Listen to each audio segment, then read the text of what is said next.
Tractor વિલવાની આખો હા ઉભા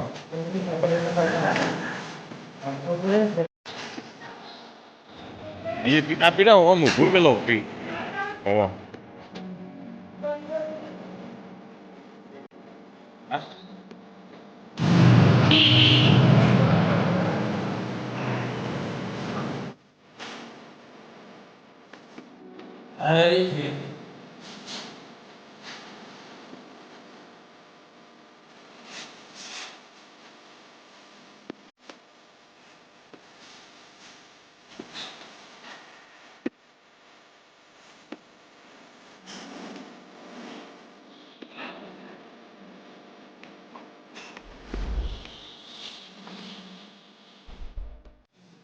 રામ રામ સીતારામ જય માતાજી તો અત્યારે જવાનું ઘઉં આપવા માટે તો ટ્રેક્ટરમાં ડીએપી અને યુરિયા અને ઘઉં બધું મૂકી દીધું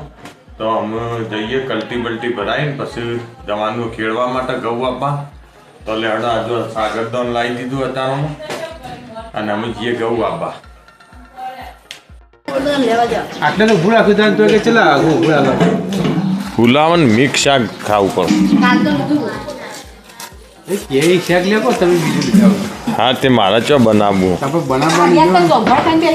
જોમફળ હા જોમફળ કો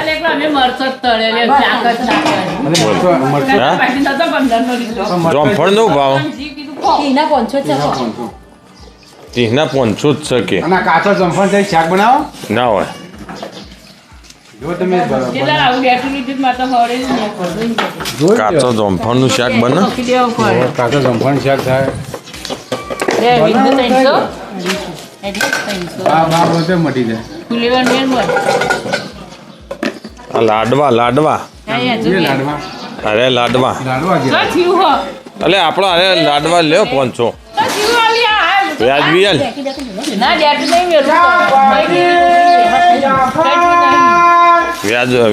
વ્યાજબા હાલ વ્યાજબી હાલ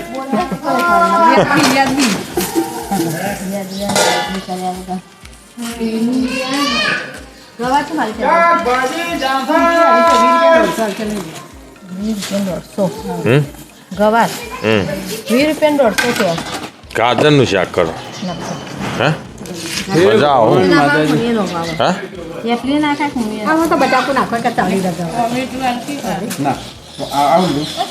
અલે ગાનનું મન નહીં ભાવતું રહે ને ગાનનું તો ભાવતું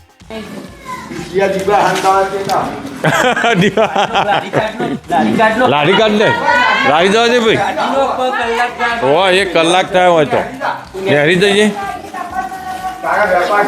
હોવા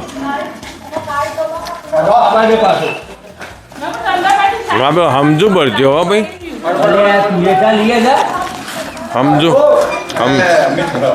સમજુ ભરો છો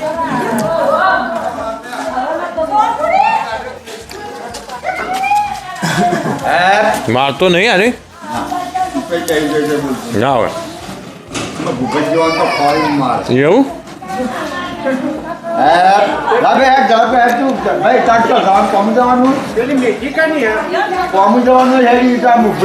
હોવા ભડકાયા વગર ભરત્યા બે બાની વાત થોડો હે તાકાત છે કોઈને બેહવાની હે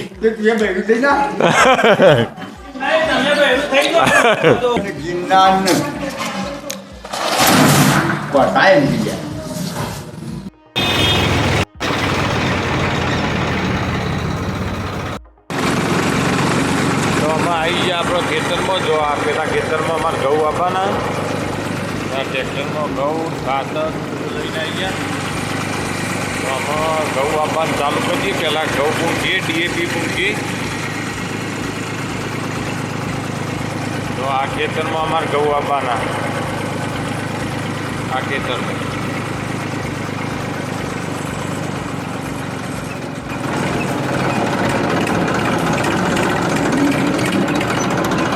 કેટલા ઉભું રાખો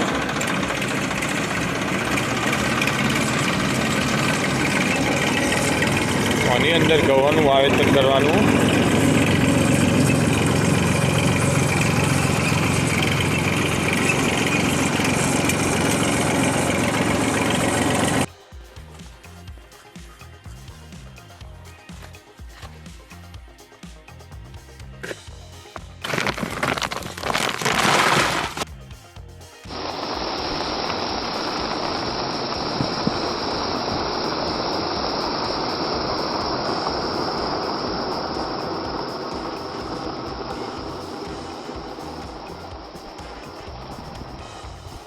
તો આમાં ખેડ ચાલુ કરી દઈએ.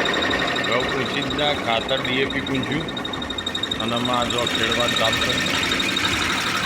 એક બાજુ ડીએપી પૂંજ થાય જો પેલા ભાઈ ડીએપી પૂંજ અને આપણે શેરડીનો એક શેડ કરી દઈએ ને પછી બીજી શેરડીઓ આમ પાડીઓ કરી દઈએ લો બાજુ. એટલે શેડવાનું ચાલુ કરીએ.